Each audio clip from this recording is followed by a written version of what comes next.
Thanks, Laura. Yeah.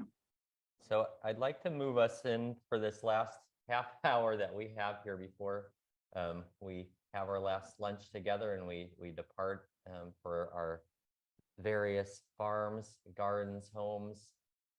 I would like to take this time in this space to, with all the things that we've been hearing this weekend, to do a little bit of collaborative planning, visioning. So I want us to start out with by closing our eyes, actually. So if everyone is willing to, go ahead and go ahead and close your eyes for a second. Yeah, once you're in a good space to do so. And what I'd like to ask us all to do and envision is imagine 5 years from now, and we're all a little older and wiser, maybe. Imagine 5 years from now. Imagine that seed work here in California has moved in a wildly positive direction.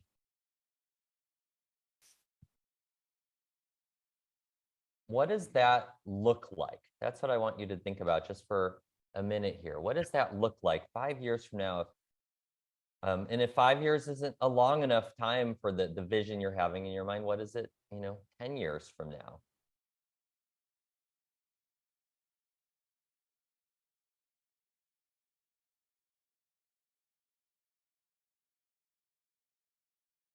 I'll give us all a few more seconds to contemplate that.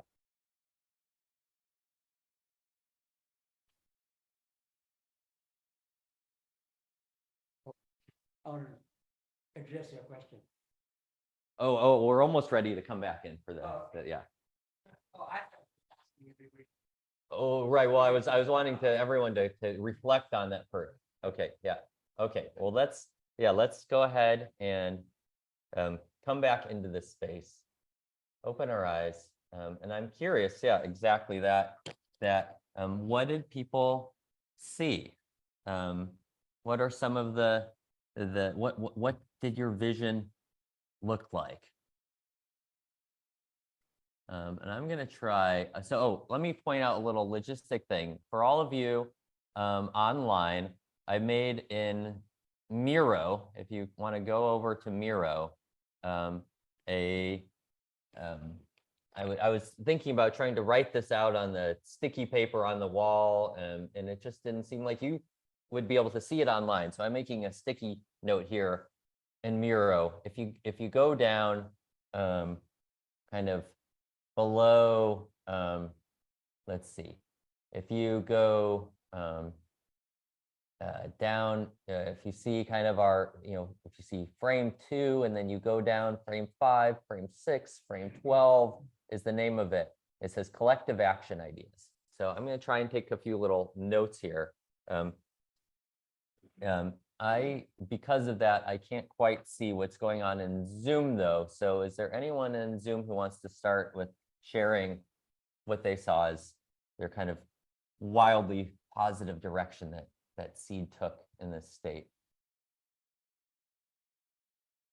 And so feel free to come off mute or raise your hand, and Rebecca or Jasmine can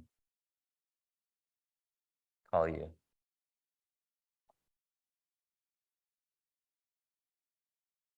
Okay, well, since nobody else is talking, I'll talk.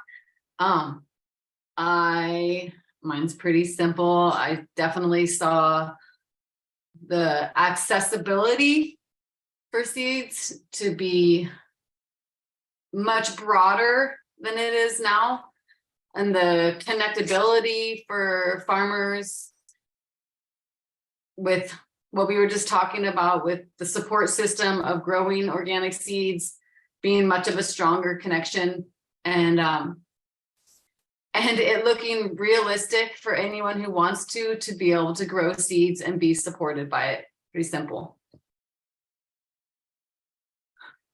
I think sometimes right now it feels like, how could I do that? It would be another addition on top of an addition, but I think that's the wildly part. It's like, no, anything's possible. And in 5 years, all of us who want to be growing seeds and that being a major focus, it's going to be possible. Hugh Mandala.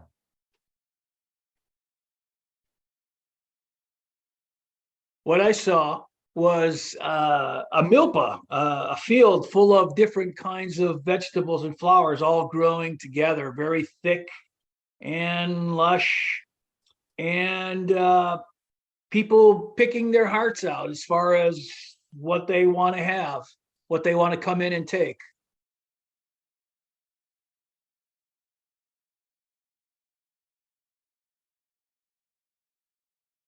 It's actually the kind of garden I'd like to grow also.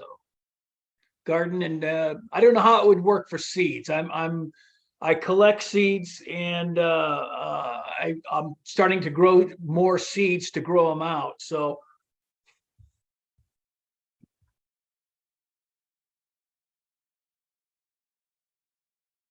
Yeah.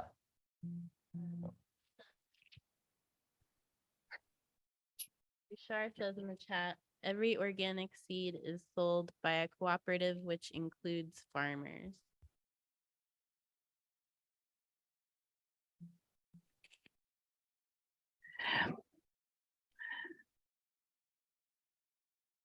I'd like to see a spiraling, a layering of collaborative activity that, we already have collaborative farmers that are in a school food system, farm to table, and to have that spiral collectively with more participants, with organic seed produced locally that is growing the crops that serve the schools and the food bank. Thank you, Elizabeth.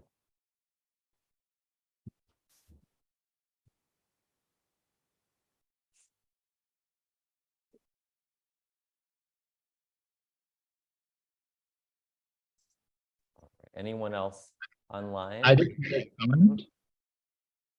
So somebody mentioned about the milpa and how to include seeds. We actually had a amazing milpa system in our farm last summer where we grew corn, beans, and a variety of squash, and we saved seeds from pretty much all of them. So it works and it is productive.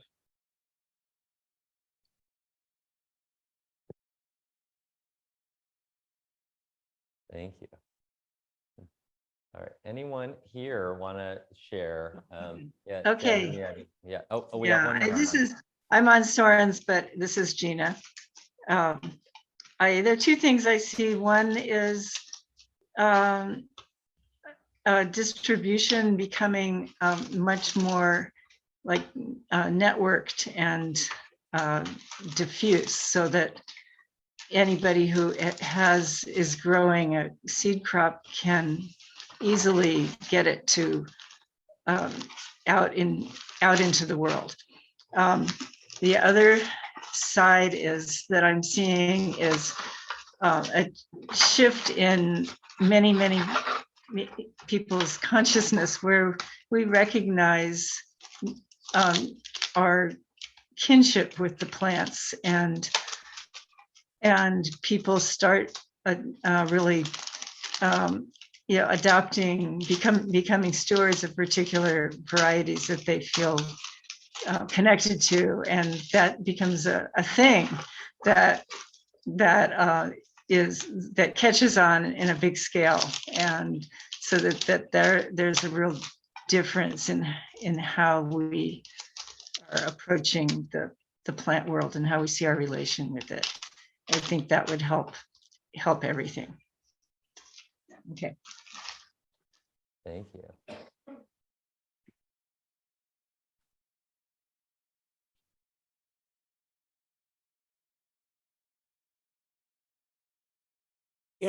Being an immigrant to this country and being wildly successful beyond my dreams, economically successful as well. And I am a capitalist by heart, However, I believe in a domesticated, tamed capitalism.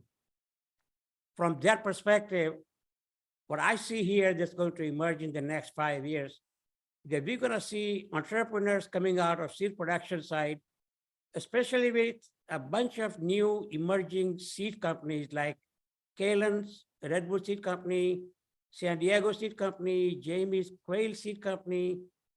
These people are excellent at marketing their product.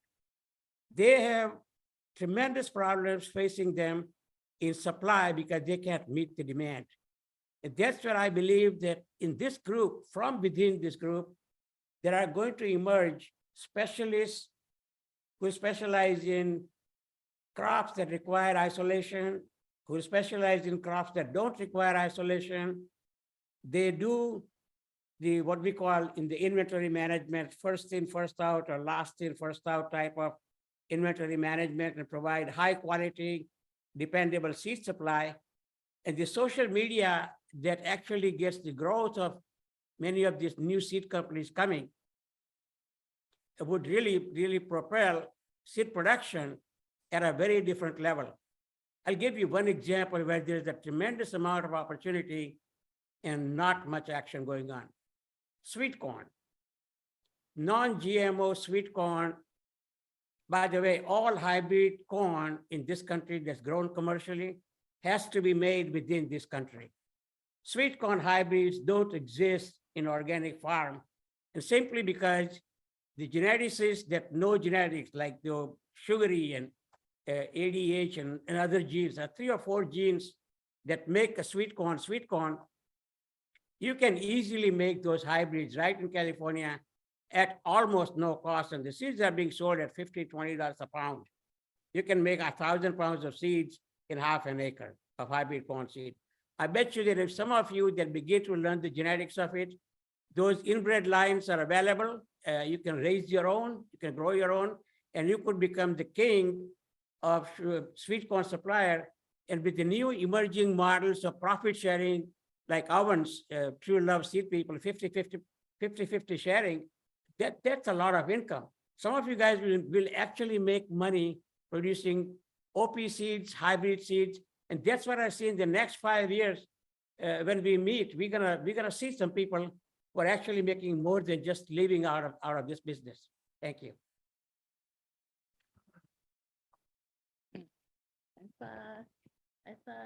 I saw your hand before anyone else. Sorry, I moved that. This is Kobe. I'm a farmer over in Sacramento. I'd love to see, like, we have community food hubs. Let's take a step back and have a regional, locally grown seed hub. So people who are unfamiliar with seeds or are afraid of buying seeds to start seeds, they have almost a public access library to seeds that are grown regionally for them. So they're adapted to their area. So they'll have a better success. That might push some people to get into putting a few seeds in their backyard.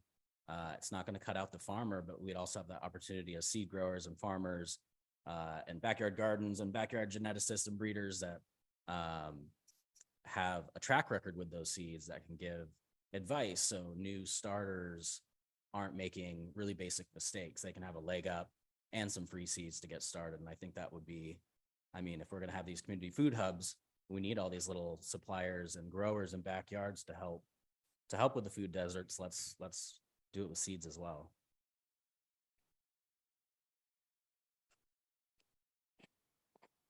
This is Bianca. I think a few things I'd like to see. I would like to see seed sovereignty being included in food system planning and in conversations regionally. I think that's largely left out of a lot of these conversations. I would like to see more culturally relevant seeds available out in the market. So, getting more folks trained on about breeding and being able to select traits that are desirable for them and having a diversity of seeds that reflects the people.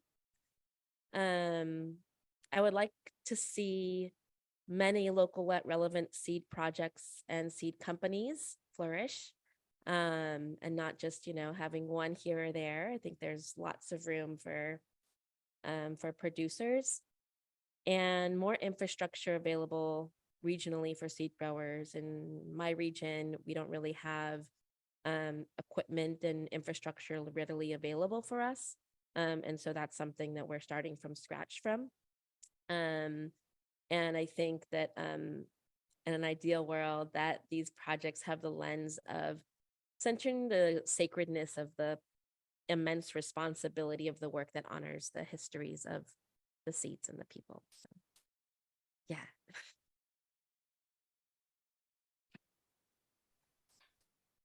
So this is Soren. I just wanted to say, for what it's worth, to Kobe, we actually do have a seed hub over here because we were recipients of seed equipment from OSA. Our agreement is that it can be used by whoever. So maybe that's the beginning of what you're hoping for.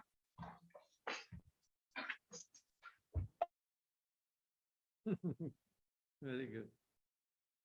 Yeah, I think I see in 5 years many selfless farmers who want to share seeds with others.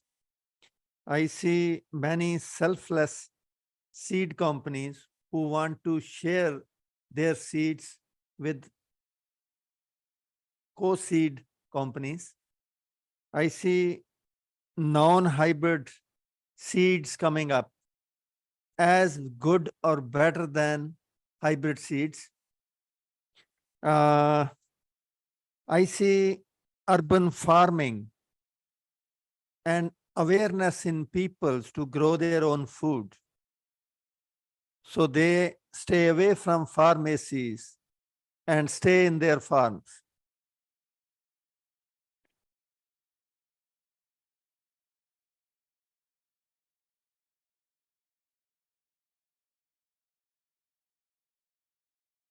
This is Caitlin.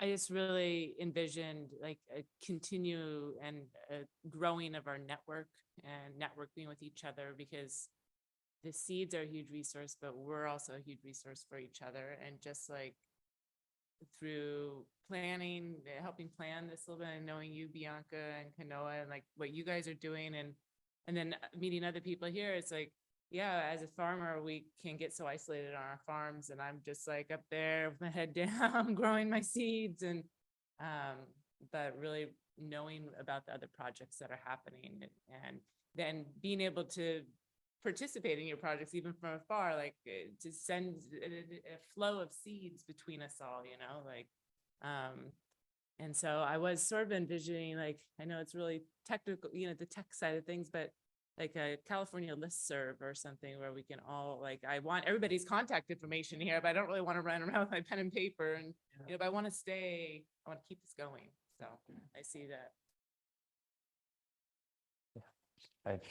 I will say, we'll for everyone who wants to, we'll send out an email to everyone individually, and you can opt in, and then we'll send, yeah, whoever says thumbs up, we'll share your contact information with everyone else.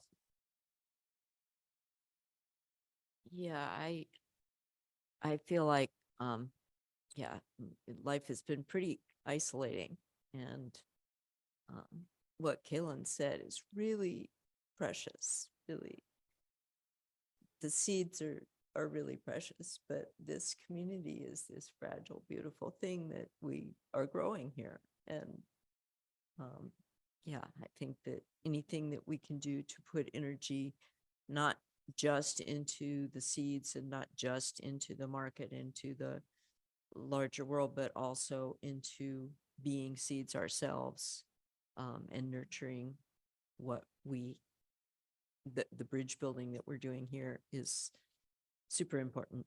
I think that's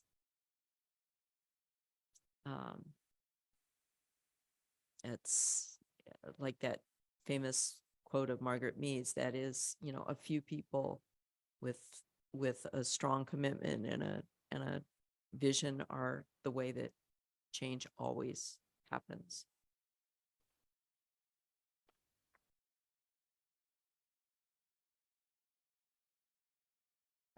One of my visions is that the energy and the passion that we all have for seeds, and this understanding and connection, that we're able to bring it out to the community, to students and first-time growers, gardeners. I know a lot of back home gardeners like already have that passion and that understanding that seed is living. Maybe they're carrying on their grandmother's varieties. But sometimes it does feel very commodified within that world. And so to really enliven that understanding that seeds are living. It's not living when it's not just living when it's a lettuce and a tomato and when you bring it into your body, but it's living before you put it into the soil.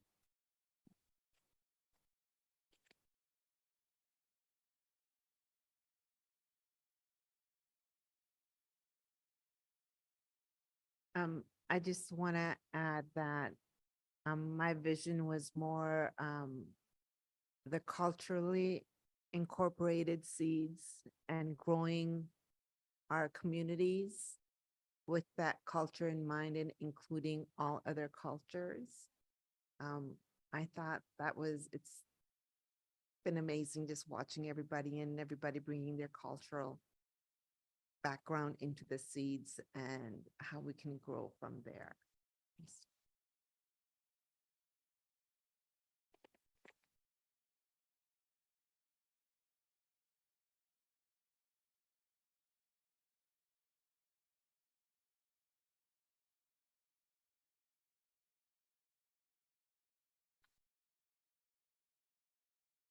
Hello, this is Traver. My vision had a feeling, and it was like, oh God, I don't even know. It was like a hug, like we are taken care of. And it goes to the idea. I'm sorry, what's her name? Kate. Yes, Kate.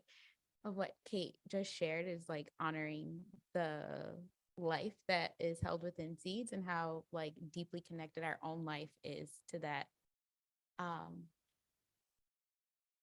There was like a general sense of abundance, right? Like that, like everyone has what they need to be taken care of in the space. It felt like a raining down of seeds, which might not be like, sure, 5 years, it's not going to happen, but it would be great to know that like within like the hearts and minds of people that there is a like a deeper understanding of how deeply connected we are to seeds. Y'all can't see it, but, and this is like really cheesy, but this is my seed pocket. I'm pointing to a pocket like on the chest of my overalls. It's lit, like my kid knows. I'm like, go put it in my seed pocket. She's not like, which pocket? Like we all know, like everyone I farm with knows, like this is my seed pocket.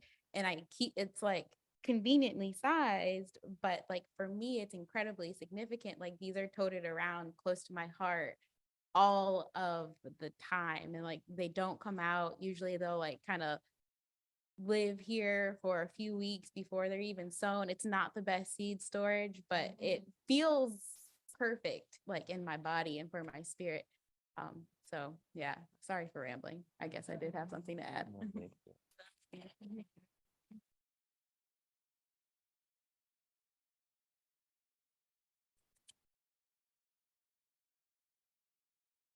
Yeah, this is Steve. Everybody said incredible stuff here. I love it. And what I'd like to see in 5 years is that every farmer, that the existing farmers today and farmers of 5 years from now, that everyone is growing at least one seed crop that they feel passionate about. And it becomes, it's sort of, we can kind of come back to the traditional model that's worked for thousands of years, that when every farmer was a seed farmer, and that it isn't just confined to a few people and everything gets concentrated, but that every farm is engaged in the seed process, and that that seed is very accessible to all of us, that we are able to exchange seed through our strong and passionate network that we have.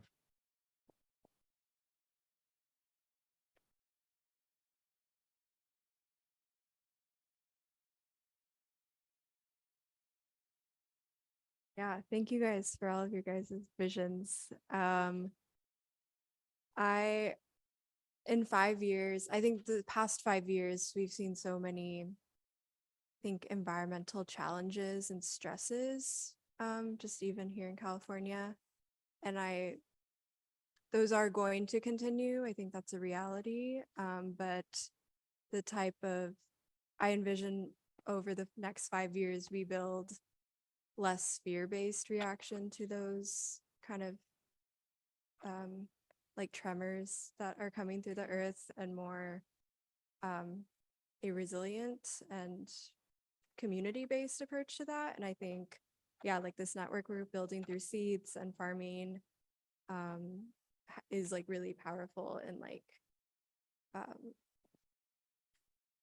building that like safety we all want to feel, but also that resilience. And like we see that with some of like, I don't know, like the dry farming seeds that have adapted to like dry farming, or even Uja, the organization that spoke earlier today, Ujama Cooperative, they have like seeds that have adapted to really cold environments.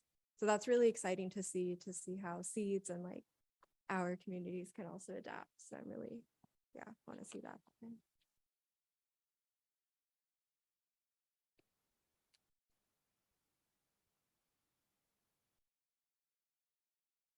Yeah, is there anyone else that wants to share online? Oh, we have one more person.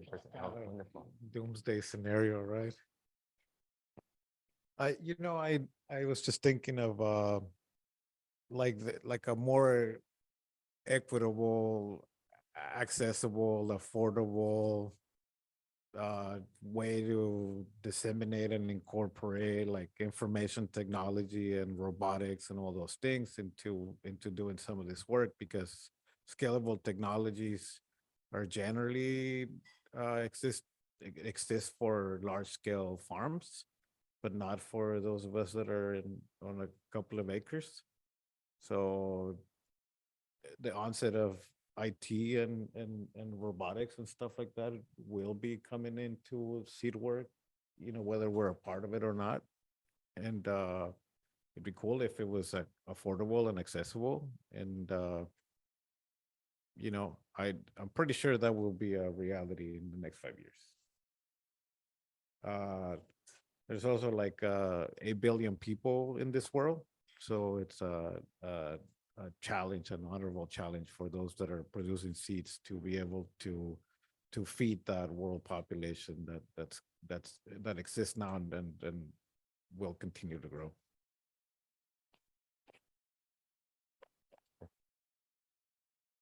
A lot of this is kind of just like echoing sentiments that people already said, but I think more of like commons around access to equipment and education. And I think we expect a lot out of like individual farmers. So I like a lot of the comments around like, how can we all kind of like find our thing within this like broader ecosystem, and then like have it all kind of come together as like a pooled resource, as opposed to like every individual seed farmer growing all the crops and doing all the marketing.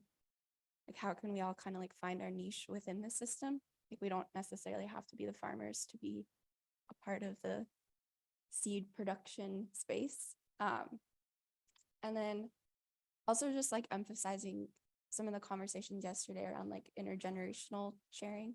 So really like bringing in young people. And I think particularly in the San Joaquin Valley, like thinking about how we can use seed to kind of like, and seed as an entry point to kind of like shift the narrative around like what it means to go into agriculture. So I think that has like a specific connotation often all over the state. But yeah, how do we kind of like use seed as an entry point to show young people that going into the agricultural field is actually like really cool and exciting.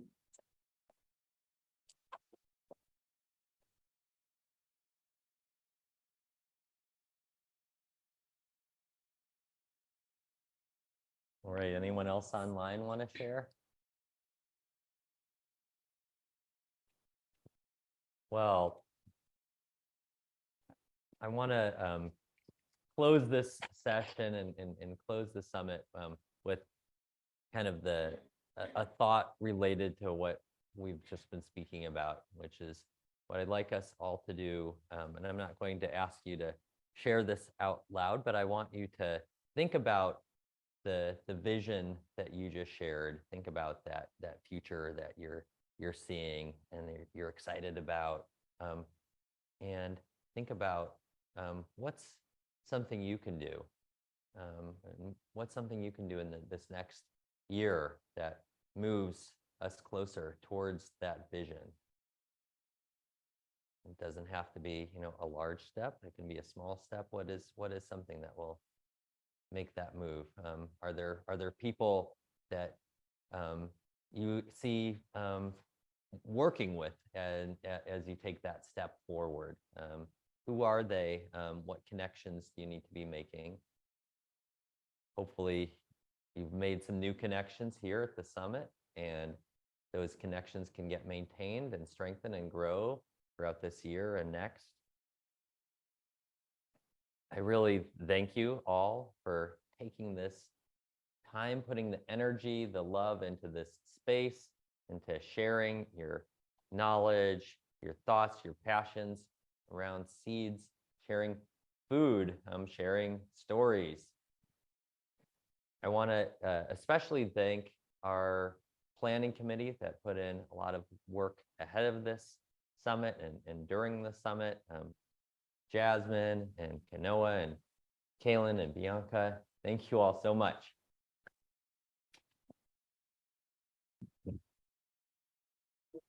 There we go. Yeah. Yeah.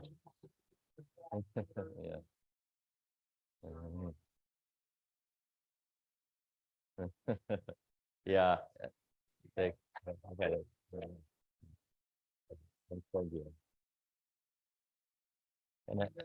And I want to thank Rebecca, who has been holding so much down on the technology side, on the virtual side. Yeah. You all. Thank you all. It's been great to be here. Wonderful. Well, with all of that said, we have one more meal that we can share together and a tiny bit of logistics. We're going to go ahead and say bye to all of you on Zoom. Thank you for joining us. Yep. Bye. We really appreciate it. Yeah, Zoom folks, if you are able to come on screen and want to give a wave and a shout out and a smile. Hi, everyone. Okay. Thank you. Yeah, thank you for holding it all down and making it work. Yeah, Thank you. Really good experience. Hey. Yeah, thank you. I know there were some technical difficulties and you guys just handled it so well. And thank you for all the energy you guys put into being able to make this a hybrid event so that we could attend. It's greatly appreciated. Yeah, it was a pleasure to attend for the first time. Thanks very much. Yeah, I was sad I couldn't be there physically, so I'm really grateful that it went hybrid so I could see you all and say hi. Wonderful. Thank you all. And we're going to say goodbye on Zoom. Bye-bye. Bye.